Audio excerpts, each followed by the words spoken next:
ভোরবেলা থেকে শুরু হয়ে গেছে মুষলধারে বৃষ্টি। প্রথমে দেখে তো আমি ভীষণ পরিমাণে অবাক যে এই সময় এরকম টাইমে কখনোই বৃষ্টি হয় না। অনেক ভোরবেলায় ঘুম থেকে উঠে পড়েছি, কারণ কেন বলো তো, এতটা পরিমাণে বাজবিদ্যুৎ চমকাচ্ছিল না, পুরো আমি ভয় পড়ে গেছিলাম। যাই হোক, তোমাদের দাদাভাই কিন্তু তার মধ্যে গেছে বাজারে। প্রথমে ও তো ঘুম থেকে ওঠে 5টার সময়, তারপরে আমি উঠি ওর যাওয়ার কিছুক্ষণ পরে। যাই হোক, চলো বন্ধুরা, কেমন আছো সবাই? আশা করছি সবাই অনেক ভালো আছো, সুস্থ আছো। আমার নতুন একটা ভিডিওতে তোমাদের সকলকে জানাই অনেক স্বাগত। দেখে নিশ্চয়ই বুঝতে পারছো যে কি পরিমাণ যে বৃষ্টি হচ্ছে, চারিদিক পুরো সাদা হয়ে আছে। এখন তো বলতে পারো বৃষ্টির সময় নয়, সামনে তো পুজো আসছে। পুজো বলতে পারো হাতে গোনা আর মাত্র 2 দিন, আর মা বাবাও তো আর কটা দিন পরে চলে আসবে। যাই হোক, এদিকে তো বৃষ্টি দেখছিলাম সকাল সকাল, আর ভাবছিলাম যে আজকে প্রচুর পরিমাণে কাজ আছে। যে কাজগুলো বাইরে করার থাকবে সেগুলো আমাকে আর করতেই হবে না। তো তারপরে ভাবলাম যে ওইগুলো আমাকে পরে আবার সময় দেখে করতে হবে। তো চলো, ঘরের মধ্যে যা যা ছিল সেগুলো সমস্ত কিছু করে, চান টান করে, পুজো টুজো দিয়ে ফ্রেশ হয়ে এখন কিন্তু চলে এসেছি খেতে। আজকে কিন্তু বৃষ্টি হচ্ছিল, তাই তোমাদের দাদাভাই আমাকে কল করে বলছিল আজকে কিছু বানাবে না। তো আমি ভাবছিলাম আজকে যখন বৃষ্টি হচ্ছে সকালবেলা তাহলে একটুখানি মুড়ি আর আলু ভাজা খাবো। তো আলু ভাজাটা আমি ভেজে নিয়েছিলাম ওর আগে, মানে বলার আগে ফোন করার। তো তারপরে ও নিয়ে এসছে এখানে আলুর পরোটা, আর সঙ্গে চাটনি তরকারি এইসব তো আছে, রায়তাও আছে। এখানে হচ্ছে তোমার ওই আলুর পরোটার সঙ্গে রায়তাটা দেয়। তো যাই হোক, খুব একটা তো খাওয়া হয় না, মাঝে মধ্যে কখনো নিয়ে আসে। সব সময় তো যেহেতু আমি ভিডিও করি না, তোমরা তো জানো, কারণ প্রতিদিন ভিডিও করা একটুখানি টাফ হয়ে যায়। আর তো সেই কারণে কি বলতো, সবসময় ভিডিও করি না। তাই ভাবছিলাম আজকে সকালবেলা থেকে যখন ভিডিওটা শ্যুট করেছি, তাহলে আজকে পুরো রাত পর্যন্ত ভিডিওটা করব। যাই হোক, ওই সাইডে তোমরা আমার কোনোদিনও বাসনপত্র কখনোই দেখো না। আমি ঘরের মধ্যে যখন ঘুম থেকে সকালবেলা উঠি না, তখন কি বলতো, রান্নাঘরে এসে প্রথমে যখন হাতটা ধুয়েছিলাম, মানে এমনি নর্মালি ট্যাপটা চালিয়ে দিয়েছিলাম, কারণ রাতে হচ্ছে কি বলতো, বেসিন তো পুরো ফাঁকা থাকে। আরশোলা বলো, টিকটিকি বলো, যাই কিছু হোক না কেন বেসিনের মধ্যে ঘোরাঘুরি করে। তাই ভালো করে সকালবেলা ঘুম থেকে উঠে আমি কিন্তু বেসিনটাকে আরও একবার পরিষ্কার করে নিই। সেই যখন জলটা চালাই, মানে ট্যাপটা যখন আমি চালাই, পুরো জল একদম পাইপ বেয়ে পুরো নিচে সব কিছু পড়ে গেছে। তো ভীষণ পরিমাণে মানে রাগও ধরেছিল, এক্সট্রা আমার কাজ হয়ে গেছে। তখন যদি ক্যামেরা অন করে আমি কাজ করতে যেতাম না, তাহলে পুরো আজকে 10টা থেকে 11টা বেজে যেত। তো আমি সব কিছু বাসনপত্র সরিয়ে একটা জায়গায় রেখে সেগুলো আবার ধুলাম, ধুয়ে একটা জায়গায় গুছিয়ে রেখেছি। তার মধ্যে শুরু হয়ে গেছিলো বৃষ্টি। মানে এক্সট্রা কত কাজ! একে তো বৃষ্টি হলে স্বাভাবিক রোদ নেই, সাথে সাথে একটা ভাব তো থাকেই, তার উপরে এই একটা কাজ। মানে পুরো জায়গা, মানে পুরো রান্নাঘরটা ভিজে জল, স্বাভাবিক, কারণ টাইলস থেকে ওখানে পুরো জলটা পড়ছে এরকমটাই। তারপরে আমি হচ্ছে আন্টি আর ভাবি দুজনকেই ডাক দিলাম যে একটুখানি দেখবে আসো, এরকম তো অবস্থা হয়েছে। কি কারণে হয়েছে সেটা এবার একটা ঘটনা বলি, সেটা হচ্ছে ইঁদুর। খুব একটা আমি এখানে আজকে 7 মাস হলো এই রুমে আমরা আছি, 7-8 মাস, হয়তো বেশি হবে, 7-8 মাসই ধরো। তো আছি, প্রথম 4-5 মাস কিন্তু ইঁদুর ছিল না। এখন রীতিমতো এতটা পরিমাণে ইঁদুরের উপদ্রব, মানে তোমাদেরকে বলে বোঝাতে পারবো না। কখনো দেখবে ফুলকপি নিয়ে বাথরুমে চলে গেছে, কখনো দেখবে মাছ নিয়ে চলে গেছে। মানে আমি ওই জন্য না, মানে কোনো কিছু সেরকম রাখতে পারি না ওরকমটাই। সব কিছু ঢাকা দিয়ে তো অবশ্যই রাখি, কিন্তু সবজিগুলো কি করে ঢাকা দিয়ে রাখবো বলো? তো যাই হোক, ইঁদুরটা পাইপ হচ্ছে তোমার কেটে দিয়েছে। তোমাদের দাদাভাই এসে বলছে 2 থেকে 3 মাস আগে যখন তুমি বাড়ি গেছিলে, তখনও কিন্তু এইভাবে ইঁদুরটা হচ্ছে কেটে দিয়েছিল। তো আমি একটা নিজে থেকে হচ্ছে পাইপ নিয়ে এসে লাগিয়েছিলাম। তো আমি বললাম যে তাহলে এটা নিয়ে 2বার কাটলো। তো যাই হোক, ওরা হচ্ছে তোমার বলেছে যে পাইপটা নিয়ে আসবে। তাই ভাবলাম কি বলতো, আবার যদি জল পড়ে সেই না রিস্ক নিয়ে আমি ওই এক সাইডে রেখে দিয়েছি বাসনপত্রগুলো। যখন পাইপ নিয়ে আসবে তখন আমি আবার ভালো করে জায়গাটা মুছে নিয়ে জিনিসপত্রগুলো, মানে বাসনপত্রগুলো রাখবো। যাই হোক, ওখানে ছিল কাবুলি চানার তরকারি, একটা সস, এখানে হচ্ছে শসা দিয়ে রায়তা, আর রায়তাটা খুব একটা টেস্টি নয়। আর এখানে হচ্ছে তোমার কি বলে, কাঁচা লঙ্কার আর ধনেপাতা দিয়ে যে চাটনিটা, সেটা তোমাদের দাদাভাই খায়, আমি অতটা পছন্দ করি না। আলুর পরোটার সাইজটা জাস্ট দেখো, বিশাল বড়, মানে একটা খেলে পুরো পেট ভর্তি হয়ে যাবে। ওই এক একটা নেয় 30 টাকা করে। তো যাই হোক, যেহেতু এতগুলো দেয়, ভীষণই সুন্দর বানায়। আর কি বলতো, ঘরে ওইগুলো ঝামেলা অনেকটাই সকালবেলার দিকে একটুখানি করতে পারি না, তাই তোমাদের দাদাভাইকে বললাম দাঁড়াও আমিও একবার বানাবো। তো বললো ঠিক আছে, তবে এটা কিন্তু আটা দিয়ে বানিয়েছে। এখানকার যদি লুচিও তুমি বাইরে খাবে সেটাও কিন্তু আটারই লুচি হবে, ময়দার লুচি হয় না। তো দুজন মিলে খাচ্ছিলাম। দিক দিয়ে ভালোই হয়েছে, সকালবেলা জলখাবারে বাইরে বৃষ্টি মুষলধারে হচ্ছে, আর সকালে জলখাবারে হচ্ছে আলুর পরোটা আর হচ্ছে তোমার তরকারি। তো যাই হোক, দুজন মিলে গল্প করছিলাম, খাচ্ছিলাম। আর দুজন মিলে যখনই খেতে বসি তখনই কিন্তু গোপাল ভাঁড় দেখতে ভীষণ পরিমাণে পছন্দ করি, তাই ও গোপাল ভাঁড়ের হচ্ছে তোমার এটা খুঁজছিল এপিসোডগুলো। আমরা দুজনই এতটা পরিমাণে গোপাল ভাঁড় দেখতে ভালোবাসি, মানে বলে বোঝাতে পারবো না। সে কার্টুন, যে কোনো কার্টুন হোক, মানে ওইসব গল্পের কার্টুন, আর হচ্ছে গোপাল ভাঁড়টা বিশেষ করে বেশি দেখি। তো যাই হোক, ওকে বলছিলাম যে তুমি দেখো যে এপিসোডটা তাড়াতাড়ি দাও।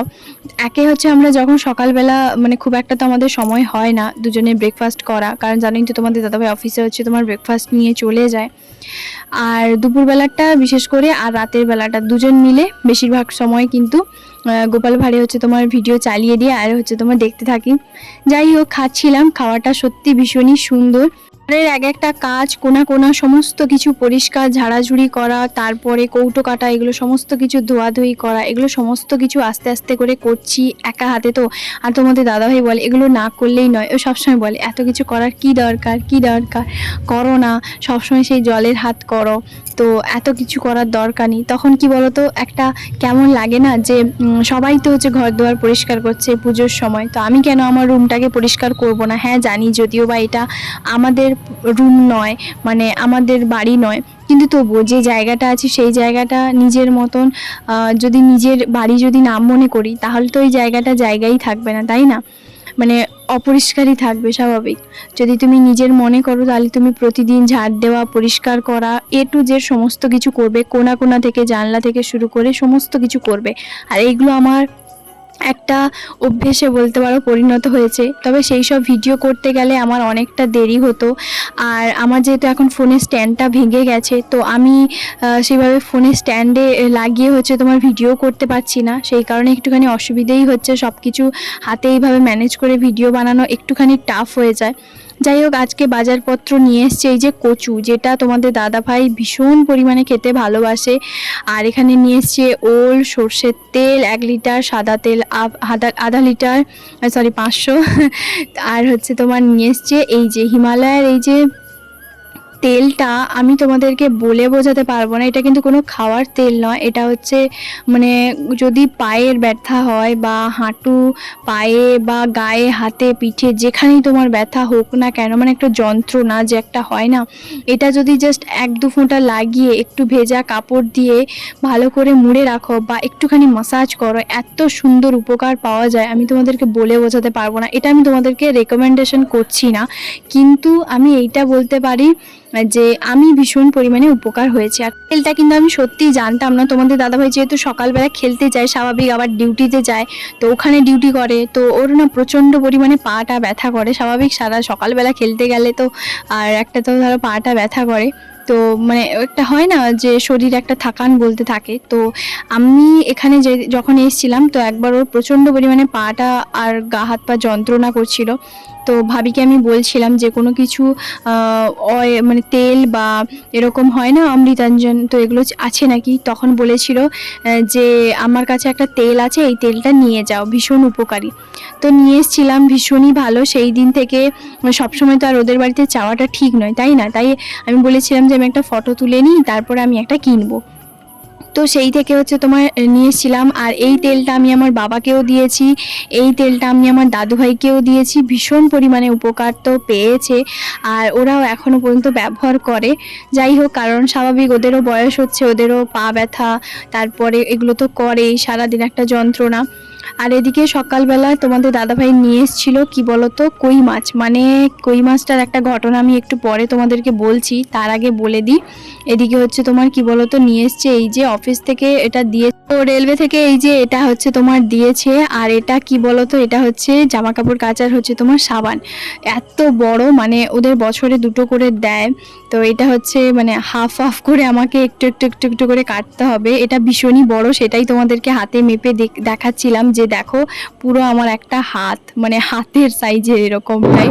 তো যাই হোক, তারপরে আজকে দুপুরবেলা করেছিলাম কই মাছের ঝাল, আর করেছিলাম আলু আর একটুখানি ওই যে কি বলে কচু, আর কচু শাক দিয়ে একটুখানি ঘন্ট করেছিলাম, যেটা তোমাদের দাদাভাইয়ের ভীষণই প্রিয়। তার মধ্যে আমার একটা পার্সেল এসছে। কই মাছটা এখানে কিন্তু তোমাদের দাদাভাই মানে এখানে সব কিছু মাছই স্বাভাবিক ছাড়িয়ে একদম পরিষ্কার টরিষ্কার করে দেয়, কারণ আমার পক্ষে কোনো মাছ কেটে মানে পরিষ্কার করা একটুখানি চাপের হয়ে যায়। আর আমি সত্যি কথা বলতে আমি কাটতেও পারি না মাছ আজ পর্যন্ত।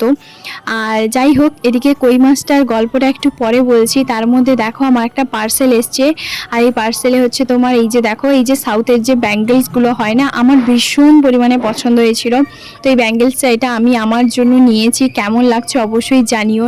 আমার তো এতটা পরিমাণে পছন্দ হয়েছে আমি তোমাদেরকে বলে বোঝাতে পারবো না। 28 সাইজের আমি নিয়েছি, একটুখানি বড় ধরনের, কারণ যেহেতু শাঁখাপলা আর এটা পরবো। আর আমার হাতটা একটুখানি মানে 26 সাইজের হয়, 26 আর 28 সাইজ দুটো ভালোভাবে হয়।